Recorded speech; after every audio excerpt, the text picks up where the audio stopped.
हाँ जी, नमस्कार दोस्तों। बात कर रहे हैं हम कंप्यूटर के। हमने सॉफ्टवेयर के बारे में सारी वो चीज़ें जानी कि सॉफ्टवेयर एक्चुअल में होता क्या है और एप्लीकेशन सॉफ्टवेयर क्या होता है। उस एप्लीकेशन सॉफ्टवेयर के बारे में अगर डेप्थ में गए तो हमने पढ़ा एक चीज़ जिसको नाम बोला जाता है एमएस ऑफिस। एमएस ऑमिस ऑफिस की फाइल हम बात करी थी, तब हमने कहा था कि अलग अलग वर्जन तैयार हुए थे जिसको हम बोलते हैं एमएस वर्ड हुआ, एक्सेल हुआ, और एक्सेल के बाद में पावर पॉइंट पीपीटी वाला आया, फिर एक्सेस आया, फिर उसके बाद नोट पैड आया, उसके बाद में इस तरह से आउटलुक आया। ये तमाम सारी चीज़ों को मिलकर एक पैकेज बनाया, उस पैकेज का नाम दिया एम एस ऑफिस। इसी एम एस ऑफिस के बारे में हमने डिटेल में पढ़ चुके हैं ऑलरेडी। और डिटेल के बाद में अब जो चलेगा वो चलेगा Q and A round. Q and A round का मतलब होता है कि क्वेश्चन एंड आंसर चलेगा उसमें। और ये सारे के सारे जो क्वेश्चन होते हैं वो एम सी क्यू होंगे। और एमसीक्यू क्वेश्चन का मतलब होता है, अब सवाल का मतलब ये है कि मैं आपसे ये चीज़ पढ़ाता जाऊंगा, आप अपनी कॉपी या रजिस्टर ऐसे रखना और क्वेश्चन नंबर 1 से लेके 30 तक ऐसे लिखना। मैं जैसे ही उसका क्वेश्चन बोलूँ आप उत्तर ए या बी लगाते रहना, फिर उसके बाद सही होता है तो बात सही बताना, नहीं गलत है तो गलत को गलत रखना। अंत में जाके टोटल कर लेना कितने मार्क्स बनते हैं, 30 में से कितने नंबर आपके पास आते हैं, ये सवाल आपके पास होगा। चलिए दोस्तों शुरू करते हैं क्वेश्चन एंड आंसर राउंड। तो सबसे पहला क्वेश्चन आपके स्क्रीन पर आइए। जब ये वाला स्क्रीन पर क्वेश्चन आएगा तो कहता है कि M S Word is a software. M S Word समझ रहे हो, माइक्रोसॉफ्ट वर्ड है, एक सॉफ्टवेयर है। कौन सा है? वैसे तो एप्लीकेशन सॉफ्टवेयर है, कोई पूछे तो कौन सा सॉफ्टवेयर है? एक एप्लीकेशन सॉफ्टवेयर है, लेकिन ये कहता है कौन सा सॉफ्टवेयर है ये? स्प्रेडशीट है। स्प्रेडशीट मतलब होता है एक्सेल। वर्ड प्रोसेसिंग है, बिल्कुल सही आंसर है, B is the correct answer. Word processing होता है, यानी कि ये किस काम आता है? बायोग्राफी लिखने के काम आता है या कोई रिपोर्ट लिखने के काम आता है। कौन सा? M S Word. आप इस बात को याद रहेगा, तो इसका आंसर है वो B is the correct answer. चलिए आगे बढ़ते हैं। अब आगे बढ़ेंगे तो इसका आएगा क्या? हाँ, अब इसके बारे में क्या कहता है? क्वेश्चन कहता है M S Word was the first release in. M S Word है वो पहली बार कब रिलीज हुआ था? आप बताइए, इसके बारे में आपने पढ़ाई करी है? 100% मैं श्योर हूँ कि आपने पढ़ चुके हो, और जब आप पढ़ चुके हो तो आपको उत्तर भी इसका मिल चुका होगा। पहली बार एम एस वर्ड कब आया था? उत्तर आता है क्या? 1983 में, 1983 में पहली बार उसको एम एस वर्ड को यूज किया गया था। किसको? एम एस वर्ड को यूज़ किया गया था। ये अलग है दोस्तों, एम एस एक्सेल अलग होगा, पावर पॉइंट अलग होता। 1983 is the correct answer, B is the correct answer. चलिए आगे बढ़ते हैं क्वेश्चन नंबर 3 के लिए। विच फाइल एक्सटेंशन, मैंने बोला था ना फाइल एक्सटेंशन दुनिया का सबसे बड़ी चीज़ क्या कहलाती है? फाइल एक्सटेंशन का मतलब ये होता है दोस्तों कि वो फाइल कहाँ एग्जिस्ट कर रही है, यानी फाइल है क्या एक्चुअल में, उसकी औकात बताने के लिए, यानी प्रॉपर्टी बताने के लिए। क्या कहता है ये? Which file extension is used by the M S Word. M S Word के लिए फाइल एक्सटेंशन क्या होता है? मैंने आपको चीज़ बताई थी, डॉक और डी ओ सी एक्स, लेटेस्ट वर्जन, ये पुराने वर्जन ये। तो एक्सएल एस और एक्सएल एक्स ये किसका है? एक्सेल का फाइल का क्या है? एक्सटेंशन है। डॉट पीपीटी और पीपीटी एक्स ये पावर पॉइंट के नाम से आता है, तब जाके आती है। और जब ये बात करते हैं doc and docx, this is the right answer for the Microsoft M S Word के लिए एकदम करेक्ट रास्ता है। तो ये C is the correct answer, right. चलिए नेक्स्ट बढ़ते हैं। आगे कहता है कि which feature is use to create a multiple personalize letters.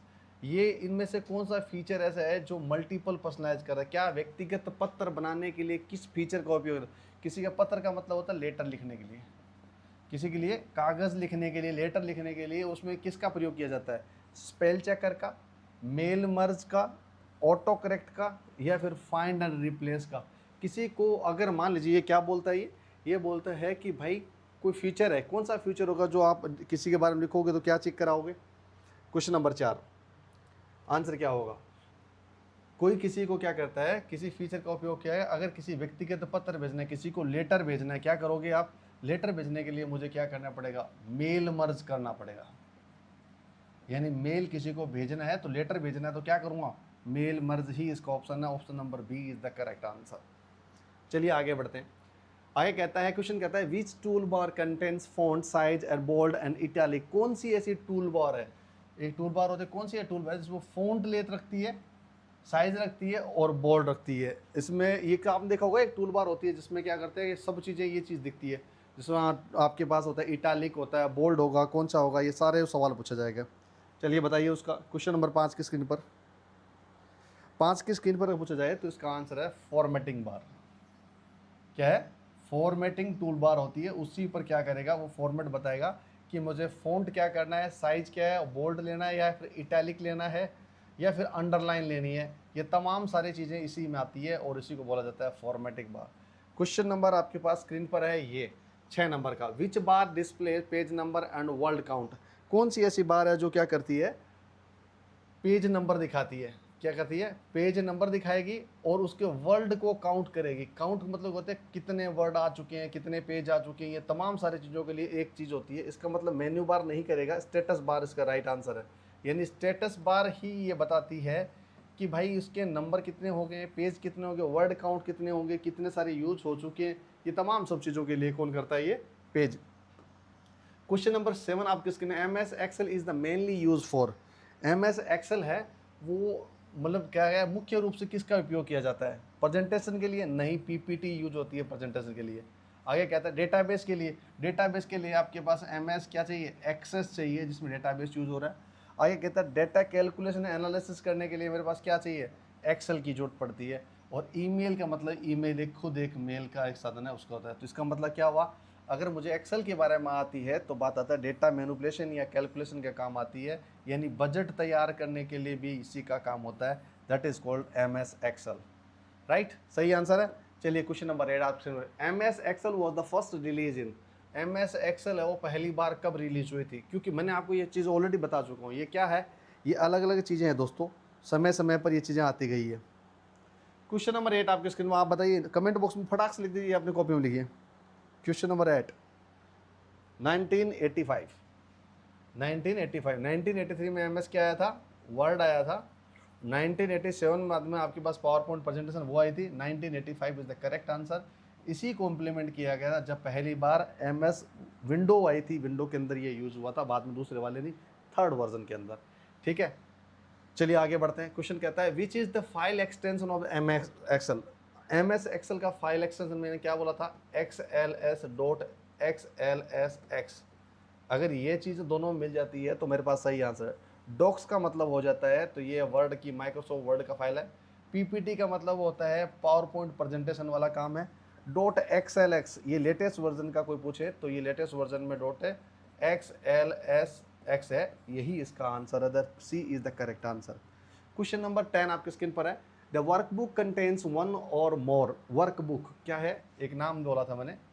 एक वर्कबुक किसको बोलते हैं? एक पूरी एक्सेल की सीट होती है। क्या होती है? एक एक्सेल की सीट होती है। उस पूरी सीट को बना के किताब की तरह पूरे बहुत सारे वर्कशीट को मिला के एक वर्कबुक बनाया जाता है, फाइल को। यानी कोई एक्सेल की फाइल को बोला जाता है वर्कबुक। और ये वर्कबुक क्या कहलाता है? एक या एक से अधिक क्या होते हैं? रिकॉर्ड्स होते हैं, लेकिन उस रिकॉर्ड्स उसके अंदर होते हैं, वर्कशीट होती है, ये उसका राइट है। यानी एक हम क्या बनते हैं, एक बहुत सारी चीज़ों को किसका बनता है? पहले आपको क्या बोला मैंने? एक वर्कबुक होती है। एक वर्कबुक किससे बनती है? वर्कशीट से बनती है ना। वर्कशीट किससे बनती है? पेज, उससे क्या, रोज एंड कॉलम से बनते हैं, सॉरी सेल से बनती है। सेल्स किससे बनते हैं? रोज एंड कॉलम से बनते हैं। ये मैंने आपको पढ़ा चुका हूँ। तो ये वर्कशीट ही तैयार होता है। Answer B is the correct answer. चलिए आगे बढ़ते हैं, क्वेश्चन नंबर आगे। A cell is in intersection. ये जो सेल होती है उसका इंटरसेक्शन होता है, किसके मिलन बिंदु को कहते हैं? सेल। सेल किसके मिलन बिंदु कहते हैं? इस तरह से पूरी ये ऐसे होती है। और ये जो कहलाती है वो रो कहलाती है। ऊपर वाला होता है उसको कॉलम बोलते हैं, है ना। इस रो और कॉलम के मिलन को क्या कहलाती है? सेल कहलाती है। तो रो एंड कॉलम की पंक्ति को मिलाती है, उसको कहलाती है साइड। और उसका कोई मतलब है नहीं। Answer A is the correct answer. Row और कॉलम दोनों मिलते हैं, उसको सेल बोलते हैं। राइट। क्वेश्चन नंबर 12 आपकी स्क्रीन पे कहता है which predefined formula available in Excel? यानी कि एक प्री डिफाइंड का मतलब जानते हो क्या होता है? प्री डिफाइंड का मतलब वो ऑलरेडी जिसके अंदर हो, यानी पहले से ही कोई, अगर पहले से कोई अगर फॉर्मूला है, वो कौन सा होगा भाई साहब? ये पूछा है उसमें। हालांकि और फार्मूला बनाने पड़ते हैं। तो उसको बोला सम इज द करेक्ट आंसर। ये आपके पास में मिलेगा, सम आपका पहला आपके पास होगा। ठीक है, ओके आगे बढ़ जाते हैं। क्वेश्चन नंबर ये कहता है कि क्वेश्चन पर्सन कहता है which feature summarise large data in Excel? इसको क्या करता है? ये एक्सेल है, बड़े डेटा के सारांश में किससे बनाया जाता है? चार्ट के थ्रू, या पिवट टेबल के थ्रू, या फिर सेल के थ्रू या फिर रिबन के थ्रू? आपके पास ये सवाल है क्वेश्चन नंबर 13 आपके स्क्रीन पर। अब मुझे ये बताइए कि एक एक आपने पिवट टेबल देखी होगी, उसके अनुसार होगा, या फिर चार्ट होगा उसके अनुसार होगा, या फिर क्या होगा बताइए। क्वेश्चन नंबर 13 उसको बोलते हैं एक पिवट टेबल के थ्रू, यानी जो पिवट टेबल आपको दिख रहे हैं ना, ये टेबल, इस टेबल के थ्रू आप बता सकते हो बड़ी बड़ी कहाँ इमारतों की कई लाखों में ऊपर जा रही है, नहीं जा रही है। इस तरह से आपको बनाना का काम होता है। एक होता है पिवट टेबल होती है, उसी के अकॉर्डिंग होता है। क्वेश्चन नंबर 14 आपकी स्क्रीन पर है कि M S PowerPoint is a use create. जो एम एस पावर पॉइंट है वो यूज टू क्रिएट, क्या क्रिएट करने के लिए बनाता है, इसको डैश कह दिया। एम एस पावर पॉइंट का उपयोग किसके लिए बनाया जाता है? डेटाबेस किसके लिए होता है? एक्सेस करने के लिए। एक्सेस मतलब डेटाबेस एक्सेस। प्रेजेंटेशन प्रस्तुतियाँ प्रदर्शन करने के लिए पीपीटी का यूज होता है ना। कोई भी बिजनेस का मॉड्यूल्स हो या फिर कोई और चीज़ हो, आपको दिखाने के लिए, शो करने के लिए किसकी जरूरत पड़ती है? पीपीटी की जरूरत पड़ती है, PowerPoint presentation. That is called PowerPoint present. B is the present, प्रस्तुतियों की जरूरत पड़ती है। ईमेल नहीं है और प्रोग्राम्स भी नहीं है इसका। चलिए क्वेश्चन नंबर आपके पास 15 स्क्रीन पर है। M S PowerPoint was the first release in. M S PowerPoint है पहली बार कब रिलीज हुआ था? 1983 के अंदर वर्ड यूज हुआ था। 1985 के अंदर क्या हुआ था? आपके पास में एक्सेल यूज हुआ था। और 1987 है आपका पावर पॉइंट यूज हुआ था। बताओ हुआ था या नहीं हुआ था? आप उसका आंसर दोगे मुझे। मैं तो जानबूझ के गलत लिख रहा हूँ, आप क्या करोगे? मुझे देख के मत लिखना ये, भले आप अपना बताओ क्या आंसर हो सकता है। अगर ये आंसर आपका सही होगा तो आप उसको सही मान के ही चलिए। एम एस पावर पॉइंट है 1987 में आया था। चलिए क्वेश्चन नंबर आपके पास स्क्रीन पर आते हैं 16 नंबर का। What is the single page of the presentation? एक प्रेजेंटेशन होती है ना, जो पीपीटी होती है, उसका एक सिंगल पेज होता है, पेज बाय पेज होता है ना, ये सिंगल पेज होता है। वो सिंगल पेज क्या कहलाता है? यानी एक इस तरह से पूरा पेज होता है, ये पेज सिंगल पेज, वो क्या कहलाएगा? ये पेज, ये पूरा, यानी एक पेज में कितना होता है? एक ही पेज होता है। इसमें क्या वर्कबुक कहलाती है? बिल्कुल नहीं। वर्कबुक पूरे पेज मिला के एक साथ है, वो मन के ही वर्कबुक बनती है। एक स्लाइड कहलाती है। Right answer, the slide is the correct answer. इसी को बोला जाता है स्लाइड। क्या बोला जाता है? एक स्लाइड बोला जाता है। सेक्शन होते हैं, उसके अलग अलग डिवाइड किया जाता है। रिकॉर्ड उसको मेंटेन किया जाता है। तो आंसर इज क्या होता है? B is the correct answer. Question number 17 है कि which key starts a slide show. Slide show शुरू करने से कौन सी कुंजी शुरू होती है? बताइए। F1, F2, F5, F10 और F10। F5 is the correct answer. The right answer is here. F5 अगर प्रेस करोगे तो आपके पास में क्या होगा? स्लाइड शो शुरू हो जाएगा। अब आपको ये तो मैंने बता चुका, स्लाइड शो का मतलब होता है एक प्रेजेंटेशन को क्या करते हो आप? शो करते हो, एक के बाद एक के बाद एक, इस तरह दिखाने को स्लाइड शो बोलते हैं। क्वेश्चन नंबर आपके पास 18 है स्क्रीन पर। Which feature aids the movement of the slide objects? कौन सा? Which feature aids the movement of the slide objects, यानी स्लाइड ऑब्जेक्ट्स के लिए गति जोड़ने वाला फीचर कौन सा होता है? ट्रांजेक्शन, एनिमेशन, थीम और लेआउट। उसका आंसर आप दीजिए। क्वेश्चन नंबर आपके है, यानी कि एक स्लाइड है, उसके ऑब्जेक्ट्स है, उसको गति देते हैं, एक के बाद एक के बाद आएगा, वो क्या चीज़ होगा जो आपके पास आंसर होगा? दीजिए आंसर। यानी कि अगर मुझे स्लाइड्स है, एक ऑब्जेक्ट होता है, ऑब्जेक्ट जानते हो, ये कोई ऑब्जेक्ट है ना रामलाल, इसको गति देने के लिए, गति का मतलब होता है इसको चलाने के लिए, इसको चलाने के लिए, इसको मूव करने के लिए कौन सा होता है? एनिमेशन होता है उसका राइट आंसर। यानी एनिमेशन का मतलब होता है एक ऑब्जेक्ट्स को आगे पीछे ले जाना, रखना, ये चीज़ों को करना, ये कौन सा होता है आपके पास में? Right answer is the animation, correct है। एक स्लाइड को दूसरे स्लाइड में भेजना, एक स्लाइड को दूसरे स्लाइड में भेजना कहलाता है स्लाइड ट्रांजिशन। क्या कहलाता है? Slide transition. दो थीम होती है ना दोस्तों, थीम का मतलब है स्लाइड किस ढांचे में बनी होगी, उसका स्ट्रक्चर क्या होगा, उसका लेआउट कैसा होगा, ये तमाम बताने के लिए थीम होती है। और लेआउट का मतलब होता है इसका स्लाइड का, ये मान लीजिए इस तरह की बनेगी या फिर और किस तरह से डिजाइन बन सकती है, उसको लेआउट में काम होगा। It means animation is the correct answer. Question number आपके पास 19 से। M S Access is a. M S Access को कभी नाम लिया जाता है तो मैंने एक चीज़ बोली थी, किसके लिए यूज आती है? डेटाबेस की तरह यूज होता है, यानी कहीं भी जाके डेटा स्टोर करने के लिए क्या करता है? इसको रहता है। तो स्प्रेडशीट सॉफ्टवेयर है वो एक्सेल है। क्या है? एक्सेल है। डेटाबेस मैनेजमेंट से डीबीएमएस, बिल्कुल करेक्ट आंसर है इसका। DBMS the right answer, B is the correct answer. PPT के लिए पावर पॉइंट प्रेजेंटेशन चाहिए, और ब्राउजर आप जानते हो कि एक एप्लीकेशन होती है जहां पर वेबसाइट चलती है। क्वेश्चन नंबर 20 आपकी बात क्या? Which file extension use to M S Access. M S Access के लिए कौन सा होता है? डॉट डॉक होता है, वो एम एस वर्ड के लिए यूज होता है। पीपीटी एक्स होता है, वो पीपीटी वाली पावर पॉइंट प्रेजेंटेशन के लिए। डॉट वन का मतलब वन नोट की फाइल होती है तब दिखाया जाता है। और .accdb यानी डेटाबेस वाली आ जाती है, ये द सही इज द करेक्ट आंसर, यही आंसर आपका क्या है, करेक्ट है। ये डॉट एक है acc.db, ये db का मतलब डेटाबेस है।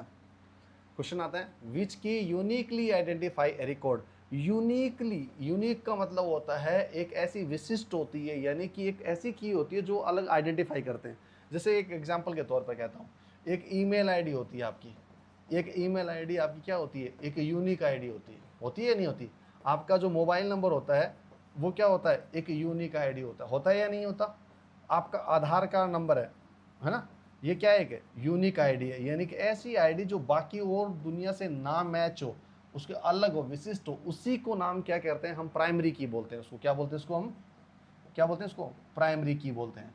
अब ये क्या कहना चाहता है कि कैसे एक यूनिक आइडेंटिटी को रिकॉर्ड को करने के लिए क्या करना पड़ता है, एक फॉरेन की होती है। फॉरेन की का मतलब दोस्तों इसमें डेटाबेस है, यानी एक और दो इसके अलग, इसको यहाँ दिखाने के लिए फॉरेन की यूज़ किया जाता है।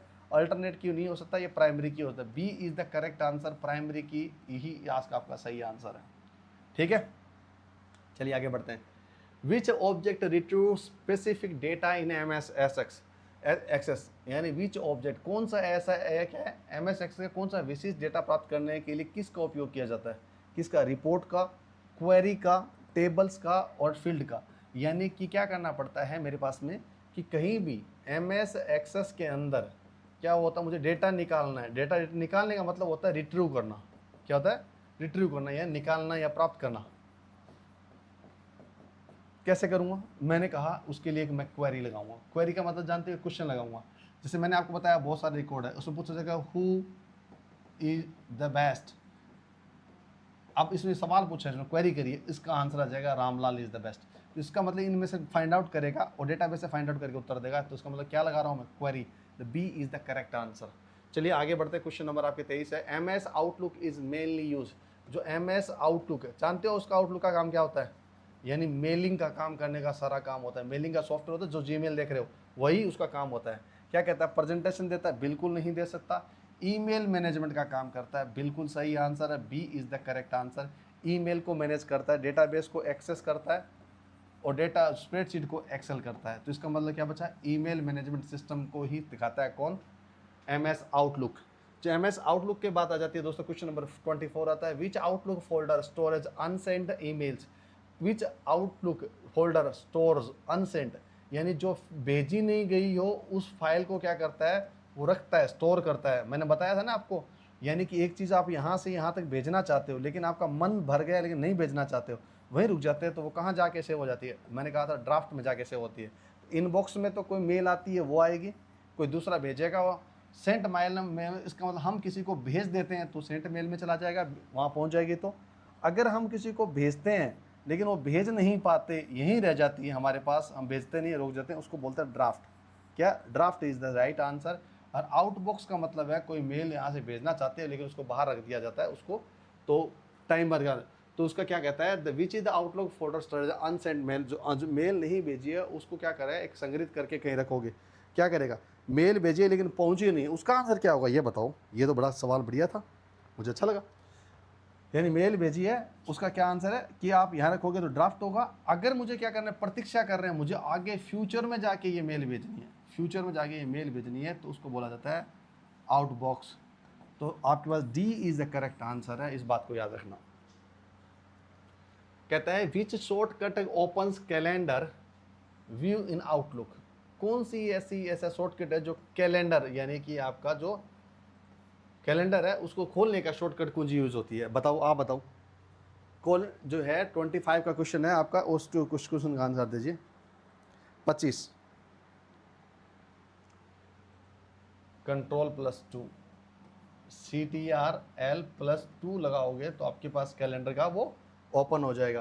क्वेश्चन नंबर 26 है MS one note is mainly use. One note का मतलब होता है जो मैं लिख रहा हूँ, जो ये बना रहा हूँ, ये सारे वन नोट ही है। यूज फॉर, वन नोट का मुख्य उपयोग क्या हो सकता है, डेटाबेस मैनेजमेंट एक्सेस करता है, या डेटाबेस का कोई काम नहीं होता। डिजिटल नोट टेकिंग, ये बिल्कुल नोट्स को डिजिटलाइजेशन करना, यानी प्रिंट का मतलब होता है प्रिंट वाला, और जो आपके पास इमेज के फॉर्मेट में, टेक्स्ट के फॉर्मेट में दिखता है वो डिजिटलाइजेशन होता है। तो right answer is the here. और इसके बाद में प्रेजेंटेशन का आपको बताइए, आपको नहीं है, इसका भी आंसर नहीं है। क्वेश्चन नंबर 27 है कि which file extension use by the MS OneNote. MS OneNote के लिए मैंने क्या बोला था, .1 आपका इसका कहीं है, वो उसका आंसर है। .1 is the right answer, A is the correct. PPT वाला PPT का है, डॉक्स वाला वर्ड का है, एक्सेल वाला एक्सेल का है। ये .1 है, उसका मतलब है ये उसका MS वन नोट का उसका आंसर होगा। क्वेश्चन नंबर 28 है, कहते हैं ये नोटबुक इज डिवाइडेड। एक जो नोटबुक होती है वो डिवाइड हो जाती है। डिवाइड मतलब ऐसे भाग हो जाते हैं, जैसे ये नोटबुक का मैंने बनाया, इसको अलग अलग भागों में डिवाइड कर लेता हूँ। क्या कहलाता है? स्लाइड्स कहलाता है? बिल्कुल नहीं। सेक्शन कहलाता है? बिल्कुल सही। रिकॉर्ड कहलाते हैं? नहीं। रिकॉर्ड्स पूरे बने फाइल में आते हैं, क्वेरी नहीं। तो इसका मतलब सेक्शन कहलाता है। B is the correct answer. सही है, मैंने इसके अलग अलग डिवाइड कर दिया, इसको क्या बोला, ये सेक्शन सेक्शन ये सेक्शन बन गया। क्वेश्चन नंबर 29 कहता है which feature synchronize notes across devices. मतलब एक यहाँ डिवाइस में एक नोट्स बना रहा है व्यक्ति, और एक व्यक्ति यहीं उस नोट्स पर काम कर रहा है, लेकिन दोनों को मैं जोड़ देता हूँ, काम आपस में ज़्यादा और मेहनत ना करें, इसको पता लगा ये क्या बना रहा है, इसको ये क्या बदले, इन दोनों के बीच में एक काम करता हूँ मैं, सिंक्रोनाइजेशन करता हूँ, उसको सिंक बोलते हैं। क्या बोलते हैं उसको? सिंक। तो इसको क्या कहता है? शेयरिंग करना, सिंक करना। ये sync is the correct answer. यानी क्या कह रहा है? Note across the device. कौन सा फीचर नोट्स को विभिन्न डिवाइसों में सिंक करता है? तो ये कहता है सिंक होता है।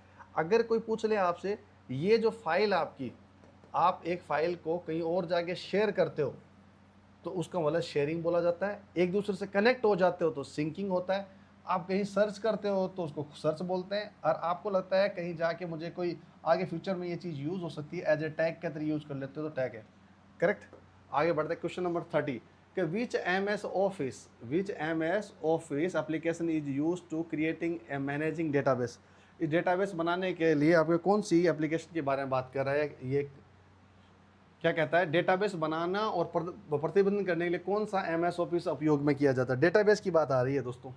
डेटाबेस जहाँ पर नाम आएगा, जहाँ डेटाबेस का नाम आएगा, यानी कि डेटाबेस का मतलब डेटा स्टोर करने का नाम आएगा, तो आप उसको नाम मानिए DBMS होता है।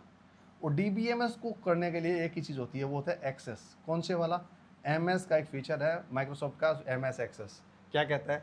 MS वर्ड बायोग्राफी लिखने के काम आता है, और MS एक्सेल आपको बजट तैयार करने के लिए, MS एक्सेस DBMS के लिए डेटाबेस मैनेजमेंट सिस्टम क्या होता है, और MS पावर PPT बनाने के लिए काम आता है। तो C is the correct answer. मुझे लगता है ये सारे क्वेश्चन आपके हो चुके हैं आज के इस सेशन के। MS ऑफिस के रिलेटेड जितने सारे सवाल है वो सारे सवाल हो चुके हैं, लगभग सवाल हो चुके हैं, और बाकी कुछ होगा तो हम नेक्स्ट वीडियो और बनाएंगे। उसमें सिर्फ ओनली प्रैक्टिस क्लासेज ही चलेगी, थ्योरी तो आपकी यहाँ ख़त्म हो जाएगी। उस प्रैक्टिस क्लास को लेकर हम नई नई बातें करेंगे। उससे पहले मैं आपने कहूँगा आज के सेशन के लिए बहुत बहुत शुक्रिया। अगर वीडियो अच्छी लगी हो तो शेयर करना दोस्तों के साथ में। नए वीडियो के साथ फिर मिलेंगे, थ्योरी, कॉन्सेप्ट और क्वेश्चन इसी थीम के साथ में। Thank you.